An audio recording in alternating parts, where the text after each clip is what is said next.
اگلی بار کسی بہن کا ایسے بھائی نہ لیں، اگلی بار کسی ماں کا ایسے بیٹا نہ لیں۔ ہم بہت کمپرومائز کر رہے ہیں، ہم بتا رہے ہیں، بہت تمن کر رہے ہیں، ان کی بھی مہربانی، مگر یہ نواز مجھے انصاف دو۔ ایک ماں کی گود اجڑ گئی، ایک باپ کا سہارا چھن گیا۔ ابھی میں بات ہی کر رہی تھی کہ تھوڑی دیر کے بعد انہوں نے کہا علی بلوچ کو گولیاں لگ گئی ہے۔ السلام علیکم جی، تنویر گیلانی۔ آج ہم موجود ہیں تھانہ پاک گیٹ کی حدود میں۔ چند روز پہلے ایک 20 سالہ نوجوان علی عباس بلوچ کو قتل کر دیا گیا۔ ایک خاندان کا چراغ تو بجھ گیا، ایک ماں کی گود اجڑ گئی، ایک باپ کا سہارا چھن گیا۔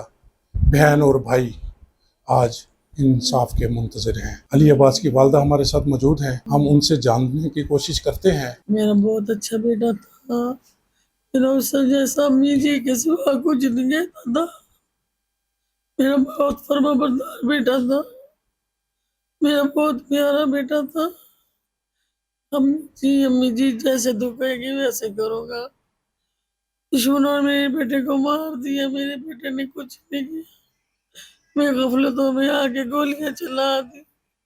کچھ دن پہلے لڑائی ہوئی تھی، انہوں نے گولیاں کی تھی، فائرنگ کی تھی، میرے پاس آئے کہتے امی میں کیا کروں، میرے دشمن مجھے گولیاں مار گئے، میں نے ان کو معاف کیا فی سبیل اللہ، امی میں معاف کر دوں۔ میں نے کہا کر دے بیٹا، میں تیری داڑھی کو ہاتھ لگاتی ہوں، کہتا امی میں نے معاف کر دیا، جیسے میری ماں کہے گی میں ویسے کروں گا۔ اس نے ان لوگوں کو معاف کر دیا۔ چلو ہم نے کہا چلو صلح کر لیں، ہم نے صلح بھی کرنے لگ گئے ہیں۔ اس کے وہ گھر جا کے لوگوں سے بوتلیں لے کر آئے، ان کو پلائیے۔ پھر وہ میرا بیٹا کھڑا ہے، میں نے کہا بیٹا کہاں جا رہے ہو؟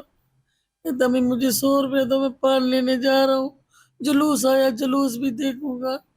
وہ اسی جلوس میں گیا ہے۔ ابھی میں بات ہی کر رہی تھی کہ تھوڑی دیر کے بعد انہوں نے کہا علی بلوچ کو گولیاں لگ گئی ہے، اس کو فائرنگ ہو گئی ہے۔ مجھے کچھ نہیں پتہ لگا، میں اپنے بیٹے کے پاس بھاگی ہوں، سب گئے تھے وہ اٹھا کے نہیں گئے، میں نشت پہنچی ہوں۔ میرا بیٹا کی آنکھیں کھلی تھی، میرا بیٹا کھڑا تھا، سب کھڑے تھے، میں نے بچے کو نہیں دیکھا، میں اپنے گھر واپس آ گئی۔ ڈاکٹر کہتے ہیں کہ صحیح ہو جائے گا، میں تسلی دے کر بھیج دی۔ مجھے کیا پتا میرا بیٹا واپس نہیں آیا، 5 منٹ میں ہی میرے بچے کو ان لوگوں نے ختم کر دیا، موقع کے اوپر ہلاک کر دیا۔ میرے بیٹے کا کیا قصور تھا؟ میرے بیٹے نے کیا کیا تھا؟ میں کیا کروں؟ مجھے انصاف دو، مریم نواز مجھے انصاف دو، آپ کی مہربانی ہوگی، میرے بیٹے کے لیے مجھے انصاف دو، ورنہ میں بھی مر جاؤں گی روتے روتے۔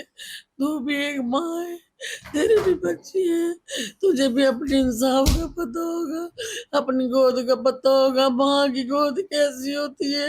پولیس نے آپ کے ساتھ تعاون کیا، آج تیسرا روز ہے، تو کیا پولیس آپ کے ساتھ اس تعاون کر رہی ہے؟ منٹ منٹ کی ہمیں بتا رہے ہیں آپ کا دشمن مل جائے گا، ہم بہت کمپرومائز کر رہے ہیں، ہم بتا رہے ہیں، بہت تعاون کر رہے ہیں، ان کی بھی مہربانی، میرے بچے کو واپس نہیں آ سکتے، اس کو انصاف تو دلا سکتے ہیں، میرے بچے کو پتہ نہیں کیسے کیسے ضربیں لگی ہیں، اتنے سال وہ نے گولیاں ماری ہیں، اتنی کون سی دشمنی ہے، اور مجھے بتائے تو صحیح میرے بیٹے نے ایسا کیا قصور کیا تھا؟ کیا خواب تھے علی کے جو وہ پورے کرنا چاہتا تھا؟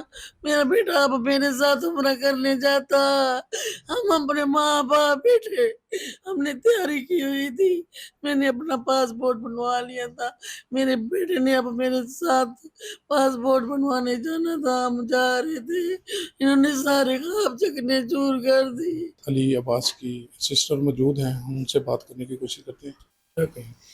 یہ گھر کھانے کو آتا ہے، گلیاں کھانے کو آتی ہیں، مجھے لگتا ہے میرا بھائی واپس آ جائے گا، میرا بھائی اس گلی سے آئے گا، اس گلی سے آئے گا، میرا بھائی اب نہیں آئے گا، میرا بھائی نہیں آئے گا، لیکن میں چاہتی ہوں میرے بھائی کو انصاف ملے، اس کی قبر کو سکون آئے، میں اپنی آنکھوں سے اس کی لاش ایسے دیکھوں جیسے میرے بھائی کا جنازہ روڈ پہ رکھا گیا تھا۔ مجھے مریم نواز سے انصاف چاہیے، مجھے مریم نواز سے انصاف چاہیے. یہ نازلی کو پکڑے, یہ لکی کو پکڑے. ان دونوں کی چال تھی. یہ نازلی نے دھمکی دی تھی ہمیں, یہ لکی آ کے مار گیا. اگلی بار کسی بہن کا ایسے بھائی نہ لیں, اگلی بار کسی ماں کا ایسے بیٹا نہ لیں, اگلی بار ایسا اس دنیا میں نہ ہو. اس کو عبرت کا نشان بناؤ. ہمارا چلا گیا ہے, ہمیں پتہ ہے یہ دکھ کیسے برداشت ہوتا ہے. اگلی بار کسی ماں کو یہ دکھ نہ دینا. میں مریم نواز سے اپیل کرتی ہوں کہ میرے بھائی کو انصاف دو, ان کو عبرت کا نشان بناؤ. میری بہن آپ کیا کہیں؟ میں سب سے پہلے DW کو ہماری آواز اٹھائی ہے. میرے بھائی کو انصاف ملے گا انشاءاللہ. میرے دل کو سکون ہے, ملے گا. لیکن صرف ایک بات کہنا چاہوں گی, یہ میری مریم نواز سے اپیل ہے. 324 والا جو بھی کیس ہے, جو بھی کیس 324 والا, اس کو بوریاں نہیں دینی, اس دشمن کو باہر نہیں نکالنا. یہ ایک بہن کی التجا ہے. دشمن کو موقع نہیں دینا, وہ مار دے. جب تک ہم اکیلے تھے کسی نے رابطہ نہیں کیا تھا. جب سے یہ سوشل میڈیا پہ بات اچھالی گئی ہے, بتایا گیا ہے, اس وقت سے اب تک پولیس ہمارے ساتھ ہے. ایک ایک لمحے کی ہمیں رپورٹ دے رہی ہے. CPO صاحب کے جو سیکٹری ہیں وہ بھی ابھی پوچھ رہے ہیں, کال کر رہے ہیں, ہمیں بریف کر رہے ہیں, بھئی یہ آپ کا ملزم یہاں تک پہنچ گیا, ہم وہاں تک پہنچ گئے ہیں, انشاءاللہ جلد گرفتار کر لیں گے. اور SHO آباد گیلانی صاحب, ان کا بھی شکریہ ادا کرتا ہوں کہ انہوں نے بھی بھرپور ساتھ دیا ہے اور اپنی ہنت تک محنت کے بعد اس ملزم تک پہنچے ہیں اور اس کو گرفتار کرنے میں کامیاب ہوئے ہیں, جو ہمیں بتایا گیا ہے. تو انشاءاللہ تعالیٰ میری ریکویسٹ ہے اعلیٰ کام سے کہ ان کو نا عبرت کا نشان بنایا جائے, لکی کو اور نازلی کو, کیونکہ دونوں نے پلان کر کے مارا ہے, اور ان دونوں کو ہی سزائے موت دی جائے تاکہ انصاف کا بول بالا ہو اور کسی کا گھر نہ اجڑے. میری وزیر اعلیٰ سے بھی یہی درخواست ہے, وزیر اعظم سے بھی یہی درخواست ہے, اور جتنے بھی بڑے عہدیدار ہیں سب سے یہی درخواست ہے کہ اللہ آپ کو اور کامیاب کرے, آپ کی حکومت کو کامیاب کرے, لیکن ہمارے ساتھ انصاف ضرور کرنا. پولیس ہمارے ساتھ بھرپور ہر قسم کا تعاون کر رہی ہے. ہر 5-10 منٹ بعد فون کرتی ہے, بھی یہ لوکیشن ہے, ہم ادھر جا رہے ہیں, ہم یہ کر رہے ہیں, ہم قریب پہنچ گئے ہیں. اور انشاءاللہ تعالیٰ جلد سے جلد ملزم ان کے ہاتھ آ جائے گا. ناظرین, ایک ماں کی گود تو اجڑ گئی, ایک باپ کا کندھا جھک گیا. بہن اور بھائی صرف یہی راہ تک رہے ہیں کہ ہمیں انصاف دیا جائے.